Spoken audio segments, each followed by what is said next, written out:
June 2001. Joe Docheff picks up the phone and calls Marvin Heemeyer. He offers him a free sewer easement across his own property. No cost, one condition: drop the lawsuit you are going to lose anyway. Heemeyer hangs up. 3 years later, he seals himself inside a 61-ton armored Komatsu and destroys 13 buildings in 2 hours. The internet calls him a hero, a man pushed too far by a corrupt small town that stole everything from him. We checked every dollar amount, every zoning record, every offer the Docheffs made, and every round Heemeyer fired that afternoon. The hero story does not survive the receipts, and the machine was not even a caterpillar. Here is what actually happened. In 1992, Marvin Heemeyer walks into a Resolution Trust Corporation auction and bought 2 acres of dirt in Granby, Colorado for $42,000. The Docheff family wanted that land back.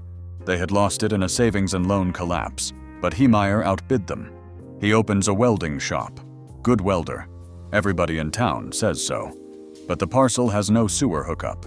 The previous owner buried a cement mixer barrel as a holding tank. By law, Heemeyer has roughly a year to connect to the town sewer or install a septic system. He does neither. Not that year. Not the next year. Not for 9 years. He calls the requirement extortion. Now here is where the internet version starts falling apart. The Docheffs spend the late 1990s trying to buy Heemeyer out so they can build a concrete batch plant on the land they already own next door. Susan Docheff told the Sky High News they shook hands at $250,000. That is almost 6 times what he paid. But then Heemeyer raises it to $375,000, then $450,000. Cody Docheff later said the number approached $1 million at one point. Susan Docheff said she believed he set things up to the point where you would have to say no, just so he could get mad at you. The deals collapse. The Docheffs stop trying to buy him out and apply for a zoning overlay to build the plant on their own land. Heemeyer fights it, organizes opposition, and packs the hearings. The Docheffs commission a professional noise study, agree to dust and noise mitigation, and present scale models. Public opposition collapses. In January 2001, preliminary plans are approved nearly unanimously. Only one vote is against, Heemeyer voting no. And then the moment the hero narrative cannot survive. In June 2001, Joe Docheff calls Heemeyer and offers him the free sewer easement across the new plant property. The one thing Heemeyer had been screaming about for 9 years. Free, no charge, just drop the lawsuit.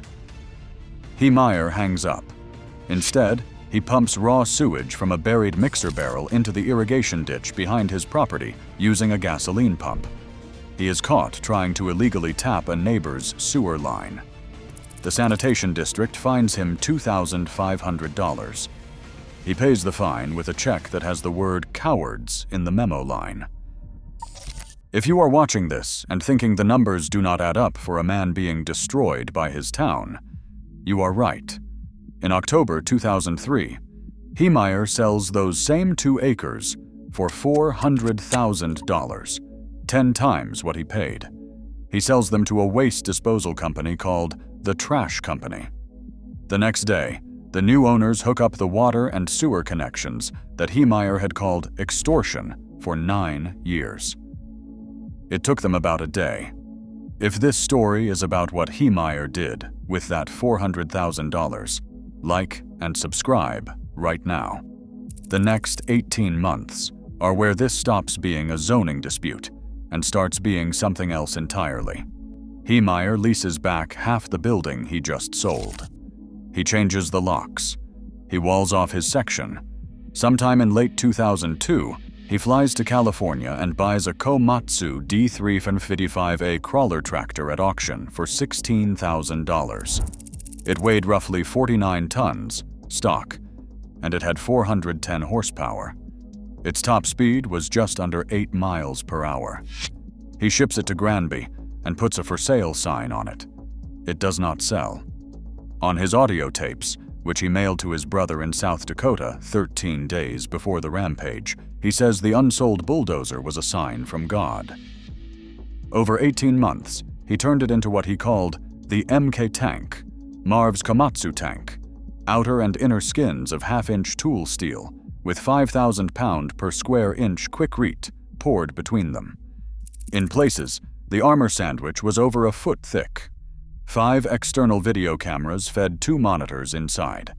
Each camera was protected by 3-inch bullet-resistant polycarbonate and had compressed air nozzles to blow off dust. An air conditioner was installed. Supplemental radiator fans were added because the armor shell choked the engine cooling. A week's worth of food and water was stored inside.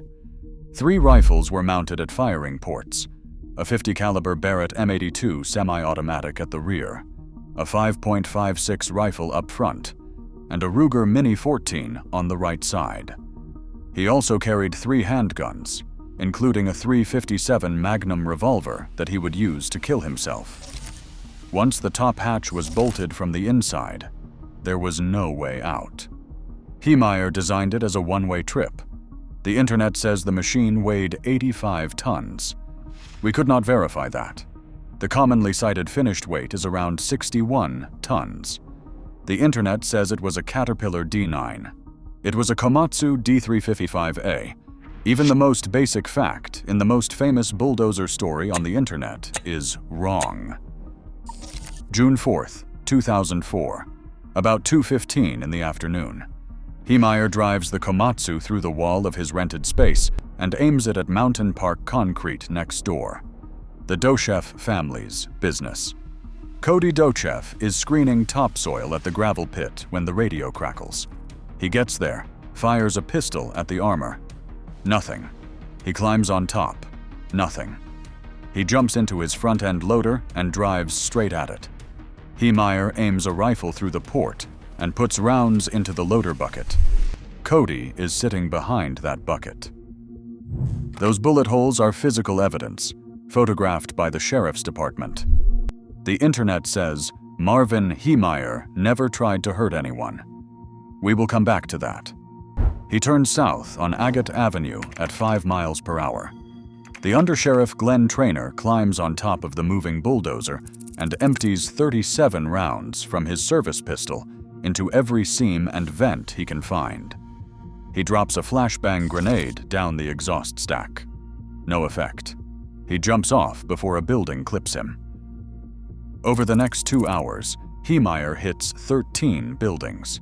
He destroys the town hall, which contains the public library. A children's story hour is in session when the rampage begins. Kids are evacuated minutes before impact. At Liberty Savings Bank, he aims at the corner office of a woman who sat on the zoning board. At the Sky High News building, editor Patrick Brower is inside when the wall comes in. He later wrote that if he had tripped while running, he would not be here. He hits the home of 82-year-old Thelma Thompson, widow of a former mayor. Heemeyer had no way of knowing if she was inside. He hit it anyway. Then he attacks the propane yard. He fires 15 rounds from a 50 caliber Barrett at storage tanks holding up to 30,000 gallons each. The sheriff's department later wrote that a rupture would have endangered everyone within half a mile. That radius included 12 officers and a senior citizens housing complex. 11 of the 13 buildings he destroyed were occupied until moments before he hit them. The only reason nobody died is a reverse 911 evacuation system and a lot of people running. So when someone tells you Heemeyer was careful not to hurt anyone, remember, he fired rifle rounds at a man in a loader, shot at state troopers before they returned fire, aimed at occupied offices, demolished an elderly woman's house blindly, and put 50 caliber rounds into propane tanks next to a senior home. That is not careful. That is lucky. At 4:23 p.m., the Komatsu plows into Gamble's General Store, owned by a town board member who had voted for the batch plant. The tracks drop into a basement Heemeyer did not know existed. The radiator hose has already blown, and the engine is overheating to failure. A civilian operator slides an earth mover across the sidewalk behind the dozer, blocking retreat. The machine is done. About 1 minute later, officers surrounding the dozer hear a single, muffled gunshot from inside. The hero narrative says he ended things on his own terms because the mission was complete. The mechanical evidence says the Komatsu was already dying. He killed himself because his machine stopped, not because he chose to. It took 12 hours and an oxyacetylene torch to cut into the armor and recover his body. Inside, they found the guns, the monitors, a week of food, and a handwritten list of 107 enemies. The Docheff family was at the top, spelled as an obscenity. Also on the list, judges, politicians, the newspaper editor, and a man's wife over a $124 muffler dispute. Now here is the part that no YouTube video ever mentions. On April 19, 2005, the Granby Town Board voted unanimously to scrap the dozer. They cut it apart with torches and sent the pieces to separate scrapyards across multiple counties to prevent souvenir collection. They did not want a shrine. No verified original parts exist in private hands. The town rejected every proposal to turn the anniversary into a tourism event, and they voted down something called Dozer Days. Total damage was $7 million, and Brower says the real number is higher. Mountain Park Concrete took $2 million in damage, but insurance only covered $700,000. The Gamble's General Store lot sat vacant for 7.5 years. The Sky High News building cost $770,000 to rebuild, a gap absorbed by Brower's own company. Some of those rebuilding mortgages were still being paid into the 2020s. The internet made Marvin Heemeyer into a folk hero because the alternative is less satisfying. He was a man with a 12-year pattern of nursing grudges. He turned down a free solution to the problem he later cited as justification. He made 10 times his money on the land, and he spent that money building a weapon. He fired at human beings and at a propane farm next to a senior home, and he was stopped by a basement and a blown radiator hose, not by his own restraint. That is not a folk hero. That is a man who ran out of machine. The internet got the motive wrong, the machine wrong, and the ending wrong. But we checked. And now you know what actually happened in Granby, Colorado on June 4th, 2004. If you have ever operated a Komatsu, or if you know someone who believes the hero version of this story, drop a comment. We read every single one. And if you want to see what happens when a real construction crew drives straight at a collapsing dam to save a town, that video is on screen right now.